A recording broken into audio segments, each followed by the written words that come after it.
Halo pemirsa Sinpo TV dimanapun Anda berada. Jumpa lagi dengan saya Patricia Andreas dalam program yang akan membahas berbagai inspirasi dan juga motivasi dengan pembicara yang hebat luar biasa, profesional dan kompeten. Inilah Inspiracast, inspirasi tanpa batas. 30 menit ke depan kita akan membahas banyak sekali inspirasi dan juga motivasi-motivasi yang pastinya bermanfaat untuk kita semuanya ya pemirsa. Dan di episode kali ini pemirsa kita akan membahas mengenai berpikir strategis dengan AI. Nah, menarik sekali ya pemirsa. Di studio Sinpo TV sudah kehadiran nih pembicara yang wow, luar biasa sekali ya. Sudah kompeten banget di bidang AI. Beliau merupakan AI Digital Strategy Consultant. Langsung saja, inilah dia Coach Di Ferdinand. Hai Coach Di. Halo. Apa kabar Coach? Sehat, bugar, sehat luar biasa, semangat. bugar ya. Sehat ya. Kesibukannya apa nih Coach sampai hari ini Coach? Wah, kesibukannya pastinya masih training. Kita ada beberapa project juga. Ya. Kita fokus ke IP karakter untuk kita bikin karakter lokal digunakan dengan AI juga ya salah satunya gitu. Jadi kita menerjemahkan cerita-cerita lama dengan bentuk digital dibantu dengan AI gitu. Yang tadi ya prosesnya mungkin panjang sekarang diperpendek gitu.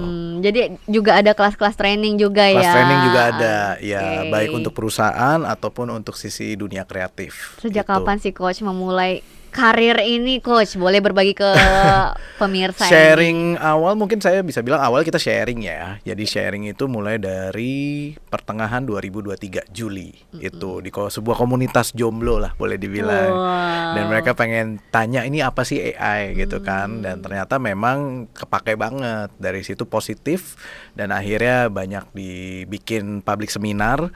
Dan mungkin saya salah satu yang awal bikin public seminar tentang AI untuk bisnis itu. Dan mereka tahu bahwa ternyata pakai AI nggak sesulit yang dipikirkan dan bisa dapetin hasil yang maksimal kalau tahu caranya. Wah. Itu. Yang menarik yang mau saya tanyakan, apa sih maksudnya, apa sih yang membuat seorang Coach D jatuh cinta dengan AI? Saya sebenarnya nggak jatuh cinta sih, saya melihat manfaatnya. Itu Sama dia. kayak kita naik mobil, pastinya kita pengen naik mobil yang nyaman, ya kan? Semakin nyaman, semakin kita menikmati.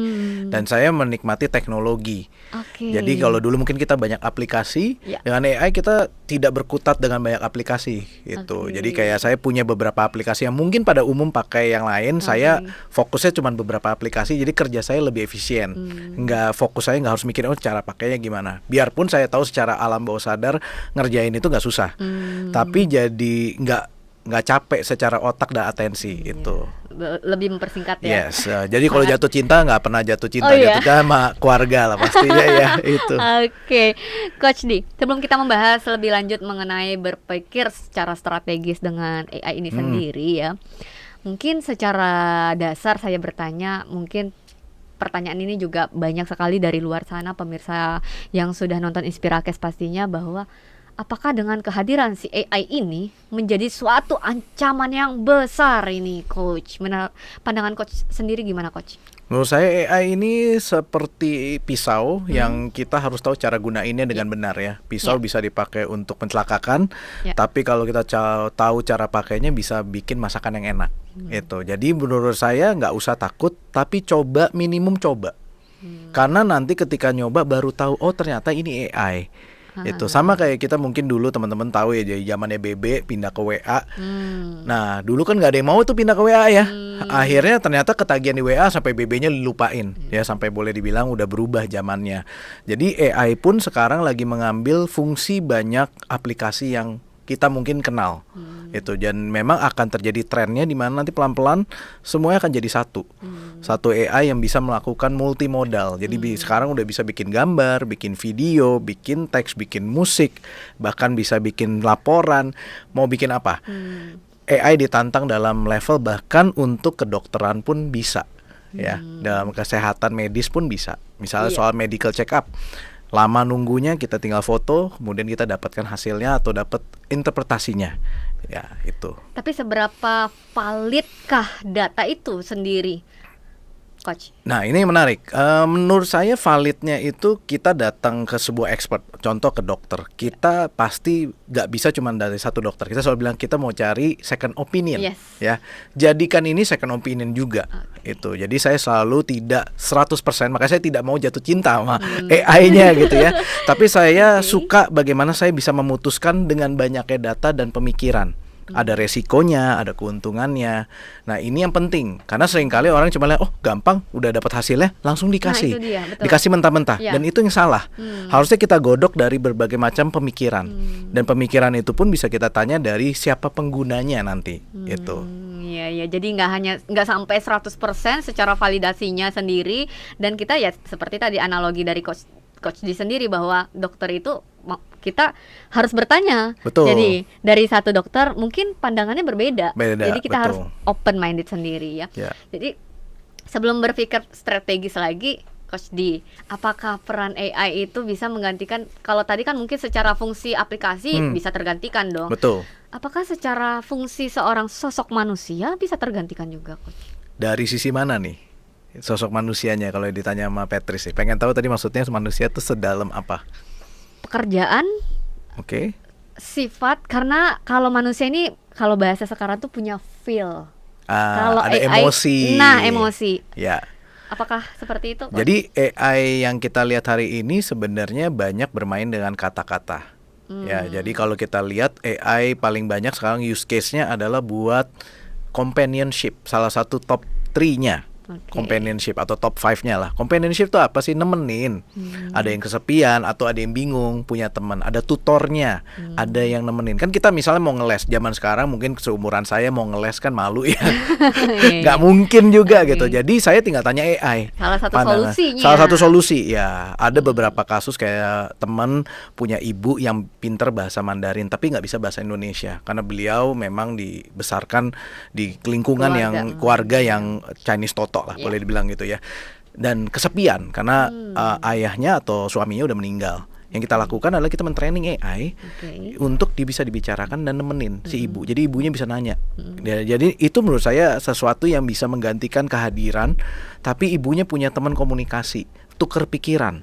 Karena jangan pikiran, masalah sekarang apa sih? Anxiety. Anxiety itu pikiran. Betul. Makanya saya yakin bahwa AI ini juga bisa menjawab buat teman-teman yang capek pikirannya, mikirin gimana, kasih dulu ke AI, lihat pandangannya, cari solusinya. Iya, itu. Jangan disimpan sendiri ya. Wah, menarik sekali, Coach D. Kalau tadi kita membahas dasar-dasarnya, sehingga kita tahu nih pondasi. Wah, ternyata penting ini AI dan se-complicated ini sebenarnya ya.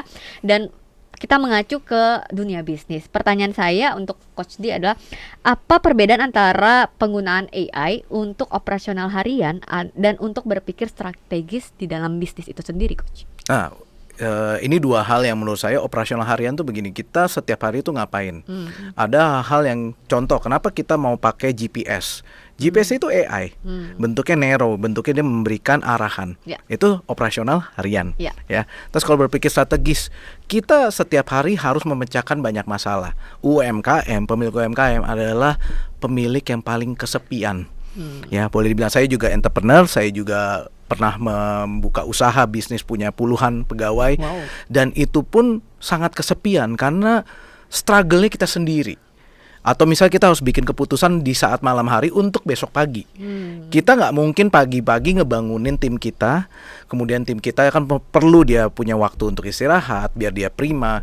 Tapi dengan ada AI, kalau saya bilangnya, ya saya terlambat nih, harusnya AI dari zaman dulu saya buka usaha gitu ya. Harusnya usaha saya jauh bisa lebih terstruktur dan saya punya teman yang nemenin berpikir lebih jauh. Ada temannya lah. Betul ya, dan wawasannya nggak cuma saya doang. Ya kan, sering kali kita mungkin nggak ketemu yang setara, tapi malah ketemu yang mungkin loh kok pandangannya cetek banget ya. Nah, untuk pebisnis kan dia tidak bisa berpikir dirinya sendiri, dia harus berpikir untuk orang lain. Nah, strategic thinking ini kepake banget menggunakan AI karena situasinya cocok banget untuk para CEO, pemilik bisnis, bahkan si level eksekutif biasanya ke sana. Berarti kita bisa melihat pandangan dari POV masing-masing ya. Jadi kita melihat banyak pandangan lah, seperti Coach bilang kan, nggak hanya pandangan diri sendiri, termasuk seorang CEO pun butuh ya. Butuh banget. Karena kan CEO itu kan yang boleh dibilang matanya atau arahnya ya. Dia mau tahu nih bahwa di kemana perusahaan ini. Kalau dia nggak punya data yang akurat, timnya tidak bisa menyediakan, dia harus cari data industri biasanya. Nyari data industri di Indonesia kita tahu akan sedikit kesulitan karena nggak punya data yang akurat. AI bisa ngambil sentimen. Misalnya contoh kita ngambil sentimen dari X atau kita ngambil dari Instagram, sebuah Instagram industri. Kemudian disaring dan dicari instrumen sentimennya atau komennya, itu bisa kepake banget. Difilter berarti ya? Bisa difilter atau bisa cari, tolong kasih positif komen yang terbaik dari link IG ini atau dari link X atau linknya Twitter. Semakin clue-nya detail, semakin akan beda data apa gimana, Coach? Berpengaruh nggak, Coach? Pengaruh banget. Jadi filter apa yang kita minta yang dia akan kasih. Kita bisa bilang tolong hitung berapa jumlah likes-nya, jumlah yang like atau komen yang berkata ya saya mau, atau misalnya yang berkata oh saya mau ikutan dong, atau saya gak suka gitu. Itu bisa dilihat itu. Jadi memang kita boleh lihat hal ini kalau nggak zaman dulu manual. Nggak enak kan kalau manual itu. Sulit ya, apalagi kayak tadi Coach bilang berpikir sendiri. Iya, capek sendiri ya. Capek sendiri. Iya. Secara waktu juga wasting time banget. Betul. Ya kan. Mungkin ada contoh dari Coach D untuk bagaimana mungkin memperjelas bahwa strategi bisnis kita ini juga sangat berperan penting. AI ini loh, berpikir strategis di dalam penggunaan AI. Ya, Coach. yang kepikiran sama saya tadi adalah contoh keuangan. Ini kan salah satu momok besar dari pemilik bisnis Indonesia ya. Pemilik Indonesia ini luar biasa menurut saya. Hands up ya, atau 2 thumbs up nih ya. Kenapa? Karena mereka harus berpikir soal keuangan. Bayangin ketika keuangan neracanya nggak balance, apa yang dia bisa lakuin? Biasanya dia harus punya waktu berjam-jam bahkan berhari-hari untuk nemuin ini masalah saya di mana ya, keuangannya, kendala di mana, mana bocornya, mana kos yang gedenya. Data ini bisa dimasukin atau laporannya atau jurnalnya bisa dimasukin ke dalam AI. Ya, kemudian atau pembukuannya ya dikasih, kemudian tanya apa yang anomali. Sesimpel ini aja. Apa anomali dari neraca keuangan saya atau laporan keuangan saya? Itu bisa ketahuan. Nanti dia berikan, ini sehat atau tidak. Jadi beberapa kasus waktu itu ada rekan punya partner yang pengen minta perusahaannya di take over. Nah dia bilang, saya udah tanya sama AI, ini kayaknya perusahaannya nggak cocok untuk saya take over, biarpun dia sahabat saya. Terus kita cari beberapa angle, jadi nggak cuma satu, kita pakai beberapa tipe AI dan memang jawabannya sama, ya mirip-mirip lah. Dan akhirnya dengan berat hati dia harus menolak itu. Jadi masih banyak sekali nih contoh-contohnya. Banyak banget. Nanti akan di-spill lagi ya di segmen berikutnya ya. Yeah. Saya sangat kepo jadinya kan. Kalau kata Coach tuh harus kepo ya, harus biar kepo. tahu. Zaman ya. sekarang jangan ngepoin gosip, istri teknologi orang, laki harus orang. Ya. Oke, untuk itu kita harus rehat sejenak, Coach dia. Pemirsa Sinpo TV dimanapun Anda berada, tetaplah bersama kami di Inspirakes, inspirasi tanpa batas.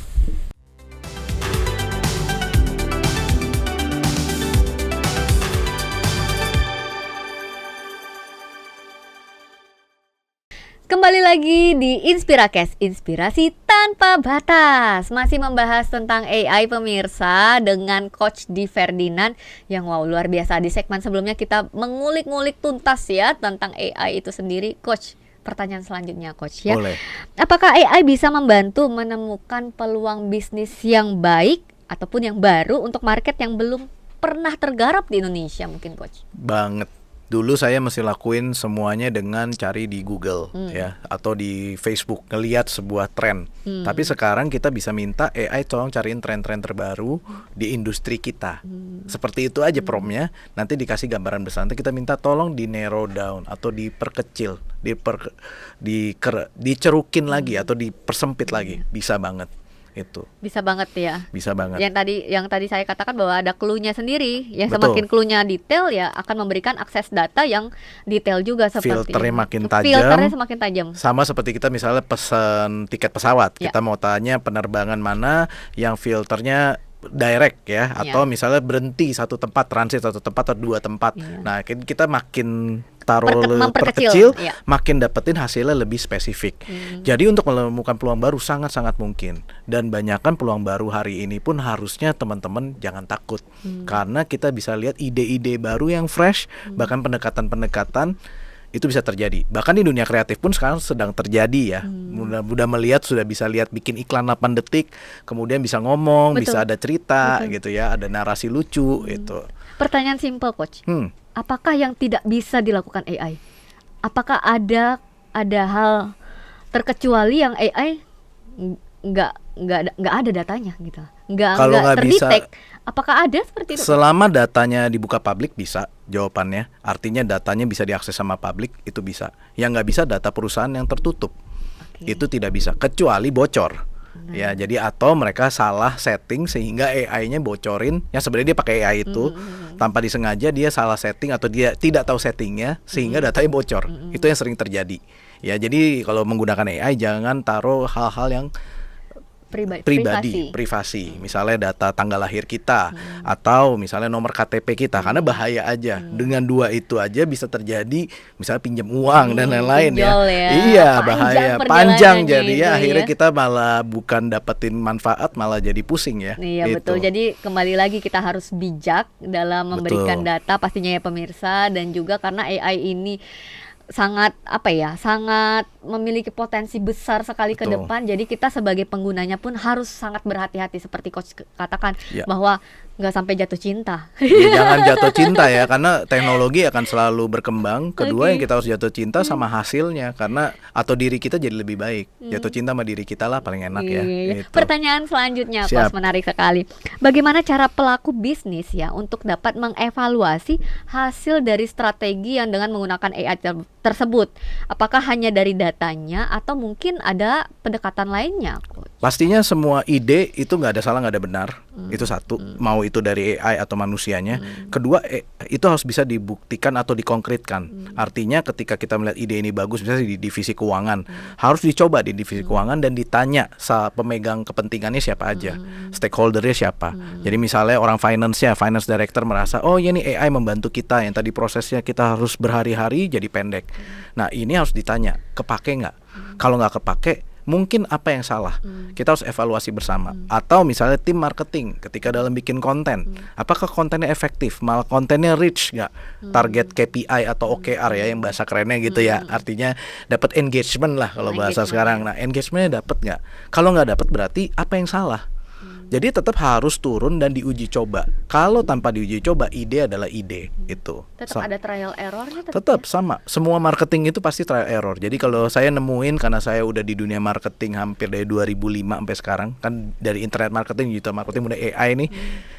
Ternyata marketing simple, adalah trial error. Bahkan kalau kita udah belajar sebuah ilmu marketing, tidak semua industri yang di bisnis yang sama pun itu bisa pakai sebuah taktik marketing yang memang udah pesohor. Karena harus nyesuaiin dengan culture, kebutuhan user, cara komunikasi. Ya, itu. Jadi nggak ada namanya, oh saya punya cara marketing terbaik. Belum tentu bisa dipakai dan dicontek plek-plekan ya. Itu. Karena pasti secara kebutuhan juga pasti berbeda. Betul. Terus juga adaptasi seperti Coach katakan juga pasti berbeda. Jadi ya tim yang di dalamnya juga berbeda ya. Responnya juga pasti berbeda, marketnya beda. Jadi sebenarnya kalau di dalam perusahaan besar, Coach, butuhkah seorang profesional untuk mengetahui penggunaan AI ini sendiri atau secara knowledge saja sudah cukup, Coach? Penggunaan sangat dibutuhkan. Contoh untuk bikin proposal, berapa kali bosnya minta, tolong bikinin proposal. Terus kapan harus jadinya? Besok pagi atau kemarin dia jawabnya ya. Waduh, langsung pusing kan. Ternyata kalau pakai AI yang tadi udah mau pulang, udah mau ada acara sama keluarga, akhirnya harus tunggu dan duduk diam. Kenapa nggak pakai AI? Karena biasanya bos pun juga pengen ada sesuatu untuk bahan omongan. Sebenarnya kan itu yang saya temukan, bukannya mereka pingin perfect pitch, tapi mereka ada sesuatu yang untuk jadi dasar untuk mereka menawarkan kepada calon klien. Nah, itu sudah harus bisa distrukturin. Jadi semua yang jadi bottleneck-nya atau yang mencekek itu bisa distrukturin sehingga nggak mencekek di waktu dibutuhkan. Iya, itu yang penting. Jadi nggak benar-benar last minute banget. Jangan last minute ya. Jadi biasanya saya lakukan buat saya pribadi adalah kita bikin template. Template prompt atau template instruksi yang dimana saya cuma minta, ini saya kasusnya ini, tolong kamu analisa, tolong berikan hasilnya atau laporannya. Mau bentuknya PDF boleh, bentuknya PPT boleh. Jadi itu banyak banget sih format-format yang bisa dilakukan. Dan saya juga minta untuk dia kasih pandangan-pandangan best practice. Artinya bagaimana melakukan dengan cara terbaik sesuai industrinya masing-masing. Itu. Jadi kalau mau belajar tentang AI boleh langsung ke... Boleh dong, ya. Boleh ya. Coach, pertanyaan selanjutnya, Coach, menarik sekali. Bagaimana cara membangun mindsetnya? Ini mindset nih, sebelumnya kita pernah juga membahas tentang mindset, bahwa mindset strategis itu dalam menggunakan AI terutama bagi pemilik bisnis tentunya yang tidak punya latar belakang teknologi, ya bahasa sekarang gaptek gitu ya. Gimana Coach? Oke, kalau menurut saya gaptek itu tidak pernah ada. Adanya adalah orang yang nggak mau coba atau males. Ya mungkin blep ya. Dalam ya dalam ya. Tapi coba deh bayangin, kita kepaksa harus pakai WA karena kita mau komunikasi sama orang-orang yang kita butuhkan. Betul. Ya kan. Dan ini anggap saja kita juga perlu, karena kita perlu beradaptasi dengan kemajuan yang ada. Beradaptasi jangan cuman kita lihat, oh cara lama udah oke, jangan diganggu-ganggu. Enggak. Iya. Gimana kalau cara lama yang makan waktu berhari-hari atau berminggu-minggu atau berbulan-bulan bisa dipercepat dengan harian. Berarti kita bisa melakukan hal-hal yang lebih menarik. Mungkin mau main golf, mungkin mau pergi ke luar negeri, kan bisa. Iya. Tapi kan Mindset-nya. kadang banyak sekali orang berpikir, aduh males deh keluar dari zona nyaman, yang udah yang WA aja lah, nggak perlu kita ngerti tau.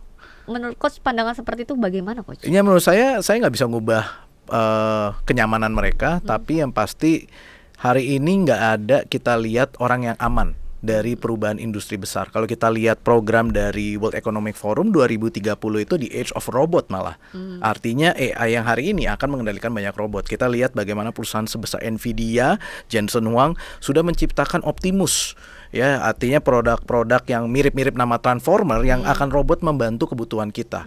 Kita bisa lihat nih nanti ada robot-robot yang bisa menjawab kebutuhan. Udah ada yang robot packing, udah ada. Robot nyuci baju juga udah ada. Robot yang serving makanan juga serving sudah. makanan udah ada. Kemarin saya juga lihat ada salah satu di kita chef ini lagi menggunakan, baru launching tadi saya baru lihat di IG saya, dia buat masak. Cuman masukin 4 menit, masukin bumbu, langsung jadi masakan sesuai spesifik, rasanya sama. Jadi boleh dibilang kalau hari ini kita tutup mata, nggak peduli, ya kita akan kalah cepat ya. Tapi mungkin di beberapa industri tidak terganggu. Mungkin ya. Contoh misalnya, tolong dong testing food. Testing food tuh nggak bisa mesin.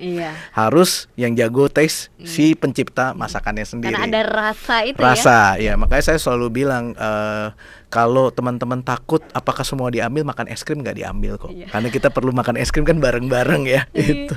Oke, menarik sekali Coach. Seperti biasa di Inspirakes selalu memberikan tips ya. Tips-tips untuk pemirsa yang sudah senantiasa dari tadi ya menonton kita di program Inspirakes. Coach Di boleh bocorkan nih 3 tips yang pastinya bermanfaat untuk pemirsa yang ada di rumah.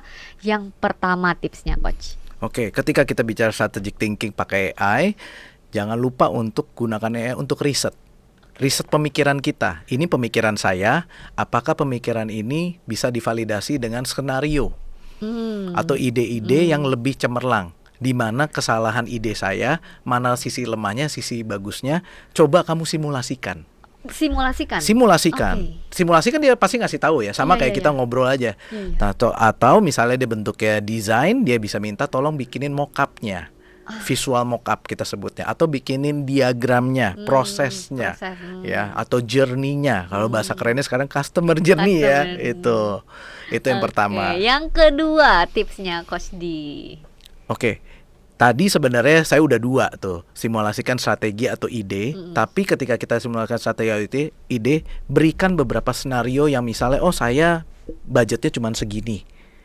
Atau misalnya saya cuma punya timnya 3 orang, kasih tahu timnya apa aja, departemen. Atau misalnya, oh saya lihat ini di luar negeri, saya punya bisnis yang di industri yang sama dan mirip, bisa nggak saya lakukan di Indonesia? Bisa nggak diterapkan gitu ya? Itu. Jadi simulasikan, tanya pendapat saya, apakah sudah ada yang melakukan? Siapa tahu udah ada yang melakukan dan fail, kita jadi tahu kan bahwa itu ternyata tidak harus dilakukan, atau ada improvement. Jadi kita seperti lebih mengetahui lebih awal. Menjadi belum menjadi problem bagi kita, tapi sudah mendapatkan input solusi dari orang lain yang sudah mensimulasikan itu ya. Betul, sama kayak kita suka menduga-duga, ternyata kita tinggal valid nggak ya penduganya? Kenapa nggak tanya langsung? Untuk gitu make sure ya, terakhirnya ya. Oke, tip yang ketiga Coach Di. Nah, untuk yang teman-teman punya tim, pastinya harus melibatkan tim. Ketika dapat hasilnya, libatkan tim, sehingga tim tahu bahwa ini dari AI, yuk kita proof sama-sama. Suruh timnya juga per orang untuk punya cara pandang mereka masuk dalam AI. Pastinya berikan prompt yang cocok atau instruksinya sesuai sehingga strukturnya sama. Sehingga mereka bisa kasih output, siapa tahu teman-teman ini punya kreasi, bisa hasilnya berbeda atau lebih tajam atau mungkin bisa digabungin yang terbaik. Jadi gitu. terpola di masing-masing departemen itu sendiri ya Coach ya? Betul, itu beda, setiap departemen bisa punya ide yang berbeda-beda itu. Wah, yang lebih tajam ya. Sekali ya. Dan kalau misalnya ada departemennya sendiri kan berarti lebih detail lagi, lebih mengerucut lagi. Lebih mengerucut ya. lagi, dan mereka akan bilang oh ya kita bisa ngambil voting ini mana yang terbaik ya. Itu. Wow, keren Coach. Saya boleh dengarkan quotes of the day-nya dari Coach D Ferdinand untuk pemirsa yang ada di rumah.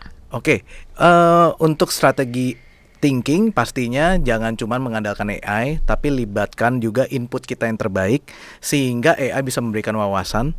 Dan yang terbaik itu bukan soal siapa yang lebih bagus, AI atau manusia, mana yang bermanfaat dan berguna dan pastinya mencapai tujuan lebih baik itu, dan menjadikan kita lebih pribadi lebih baik. Wow, menjadi pribadi yang lebih baik. Itu yang penting. Terima kasih Thank Coach you, D untuk segala pencerahannya ya.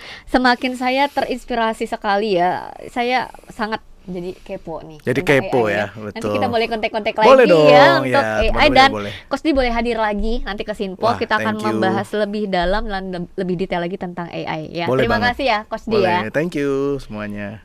Demikianlah program Sinpo TV hari ini, program InspiraCast, inspirasi tanpa batas. Saksikan selalu program InspiraCast setiap hari Senin hingga hari Jumat pukul 15.00 waktu Indonesia Barat. Saya Patricia Andreas pamit undur diri. Sampai jumpa dan salam inspirasi.